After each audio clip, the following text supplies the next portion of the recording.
नमस्ते आचार्य जी। आज सुबह से थोड़ा मैं परेशान था, इसलिए मैं चाहता था कि आपसे थोड़ा बात करूँ इस विषय में। मेरा एक दोस्त है, उसका मेरे पास सुबह फ़ोन आया था और सुबह जो उसका फ़ोन आया उसके पीछे थोड़ा बैकग्राउंड है, वो बताना चाहूँगा पहले।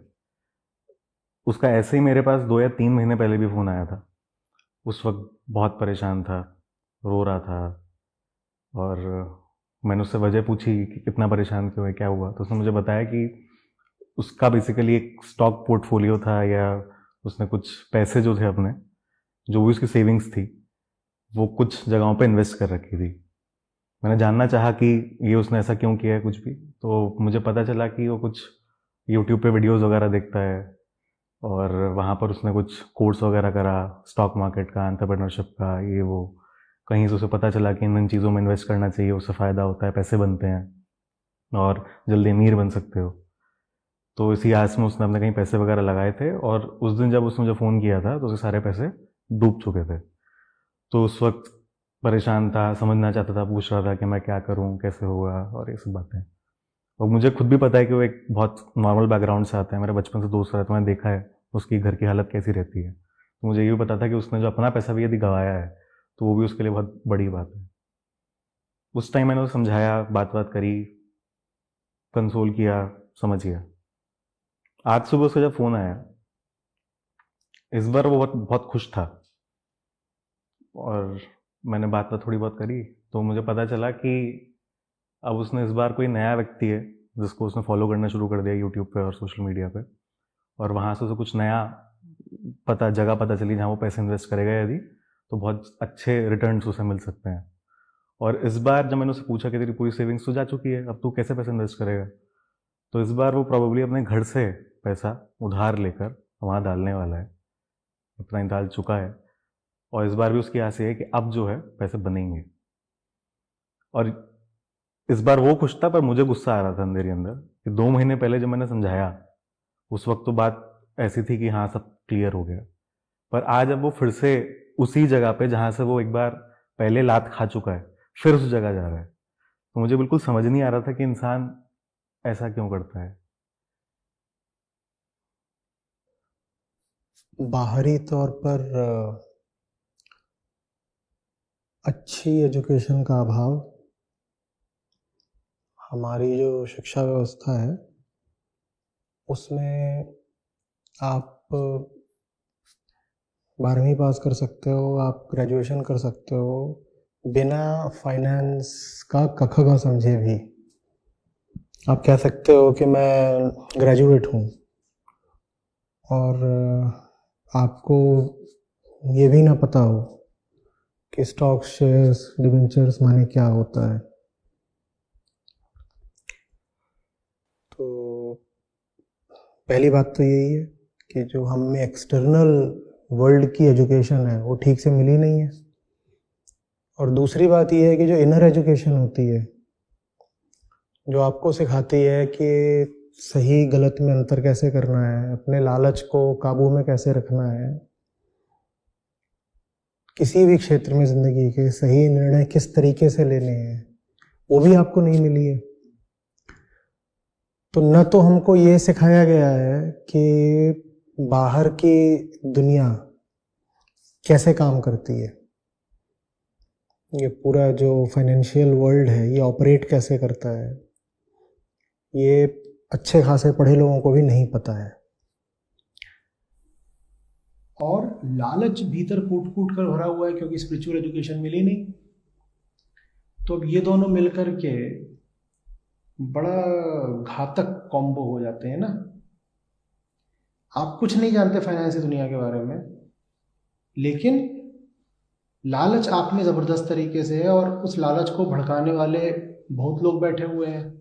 तो आपको आके लालच दिखाते हैं, कहते हैं कि यहाँ पैसा लगा दो, ये नई अपॉर्चुनिटी आई है, ऐसा कर लो, वो फलानी जगह में फलाने सेक्टर में एंटरप्रेन्योरशिप कर लो, तुम पे पैसे बरसने लग जाएंगे। वो आपके भीतर लालच भड़काते हैं और जिधर को आप जा रहे हो उधर का आपको कोई ज्ञान, कोई नॉलेज है नहीं। तो ये दोनों बातें मिल करके क्या लाती हैं? तबाही लाती हैं। तो वही होता है कि देखो, नॉलेज हमें इस बात का तो नहीं है कि हम जिस क्षेत्र में पैसा लगाने जा रहे हैं या अपनी ज़िंदगी लगाने जा रहे हैं, उसके फैक्ट्स क्या है वो तो हम नहीं जानते। हम ये भी नहीं जानना चाहते हैं कि जितने लोग उस दिशा में गए उनका हुआ क्या। समझ रहे हो? हमें टेक्निकल नॉलेज तो नहीं ही है, हम बाय एग्जाम्पल, उदाहरण से भी नहीं सीखना चाहते। हम ये भी नहीं पता करना चाहते हैं कि कितने लोग हैं यहाँ जो पैसा लगाते हैं, उनमें से कितने लोगों को कोई रिटर्न मिलता है और कितने तबाह हो जाते हैं। हम वो सब भी नहीं जानना चाहते। इन्वेस्टमेंट कोई हल्की चीज़ नहीं होती है।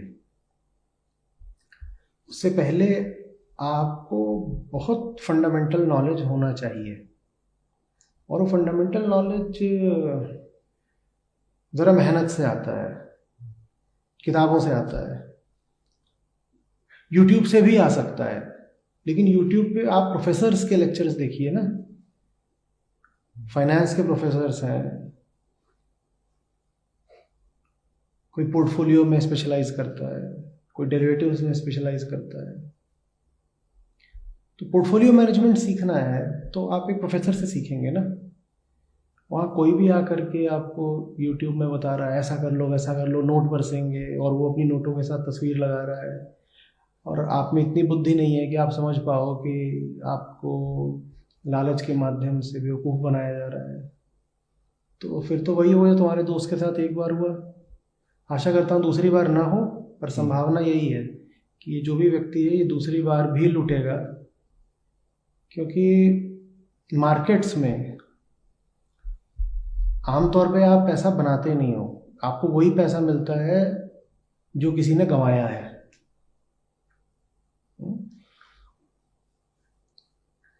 देखो, वैल्यू क्रिएशन तो इकोनॉमी में प्रतिवर्ष 5%, 7% की दर से हो रहा है ना। वैल्यू क्रिएशन तो इतना ही हो रहा है। तो कोई व्यक्ति अगर कहे कि उसने 20% रिटर्न हासिल करे, तो 20% रिटर्न कैसे आ सकता है? वो तो तभी आ सकता है ना जब किसी ने -15 हासिल करा हो। ये एक मोटा मोटा उदाहरण है, ठीक है, सिर्फ समझाने के लिए। क्योंकि अगर तुम कॉरपोरेट सेक्टर को भी सिर्फ देख लो तो वो कितने प्रतिशत से ग्रो कर रहा है। जो निफ्टी 50 की कंपनीज हैं, तुम अगर इनकी टॉप लाइन या बॉटम लाइन ग्रोथ भी देखोगे, 5%, 10%, 12%। लेकिन आप जब इन्वेस्ट करने आते हो तो आपको अरमान दिखाए जाते हैं कम से कम 20% के, कम से कम। और 20% भी ऐसा लगता है कि साल भर में सिर्फ 20% रिटर्न आई, तो कुछ भी नहीं आया। 20% रिटर्न कैसे आएगा जब वो कंपनी ही ग्रो कर रही है 10% से जिसमें आपने इन्वेस्ट करा है? वो तो तभी आ सकता है ना जब कोई मूर्ख आपको मिल गया हो जो -10 कर गया हो, तब जाके ऐसा होगा कि उसका जो नुकसान है वो आपका फायदा बनेगा।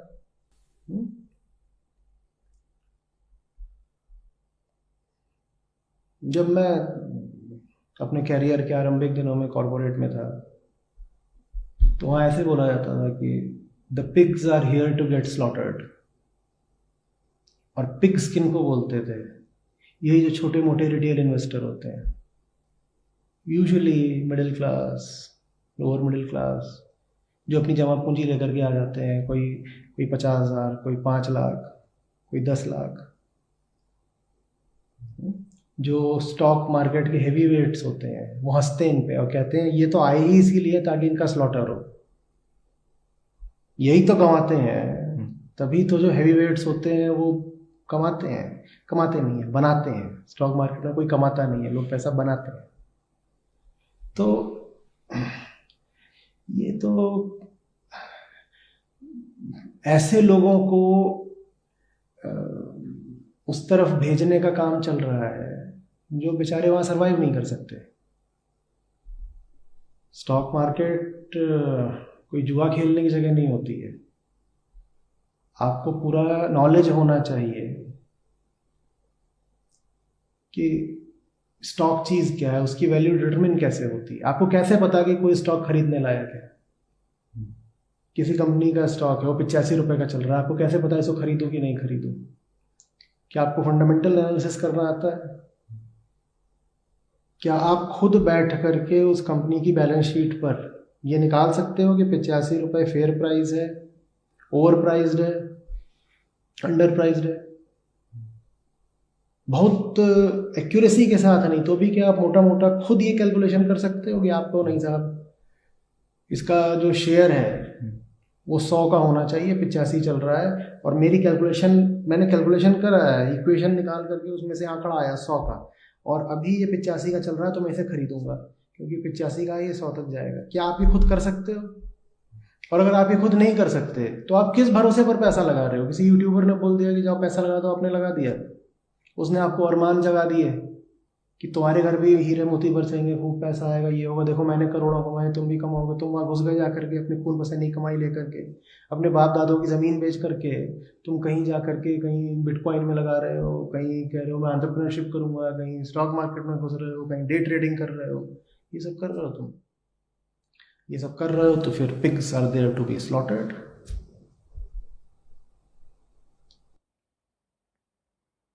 मैं इस पूरी चीज़ में अगर खुद समझने की भी कोशिश करता हूँ ना, मैं देख रहा हूँ कि एक सपना है जो लोगों को बहुत दिखाया जा रहा है, जिसको बोलते हैं लोग अंग्रेजी में फाइनेंशियल फ्रीडम।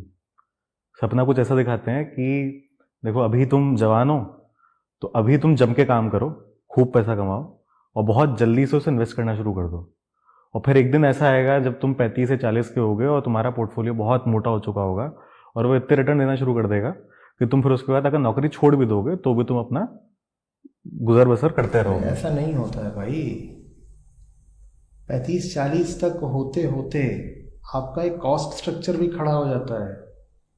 आप ऐसे देखते हो, आप कहते हो कि मैं अभी 24 का हूँ तो मेरे इतने खर्चे हैं, फिर आप कैलकुलेशन करते हो या आपको ये कैलकुलेशन दिखाई जाती है कि अभी तुम इतना इतना इन्वेस्ट कर दो, तुम्हारे जितने खर्चे हैं ठीक इतना पैसा तुम्हें इंटरेस्ट से मिलना शुरू हो जाएगा 35 की उम्र में या 40 की उम्र में। मान लो तुम्हारा अभी महीने का खर्चा है 50,000 रुपया, ठीक है, तुमसे कहा गया कि देखिए साहब आप महीने का करीब 35,000 रुपया फलानी जगह आप हर महीने इन्वेस्ट करना शुरू कर दीजिए। जब आप 40 साल के हो जाएंगे तो अभी आप 50,000 खर्चा करते हो तो आपको 60,000 महीने का मिलने लगेगा। आप कहते हो तो बहुत बढ़िया बात है। आप ये नहीं सोचते हो कि 40 का होते होते आपका जो मासिक खर्चा है वो 3 लाख रुपये महीना हो चुका होगा, वो 60,000 रुपये लेके करोगे क्या तुम? ये बहुत छोटी छोटी बातें हैं, लेकिन ना हमने पढ़ी हैं ना इनके बारे में हम सोचना चाहते हैं।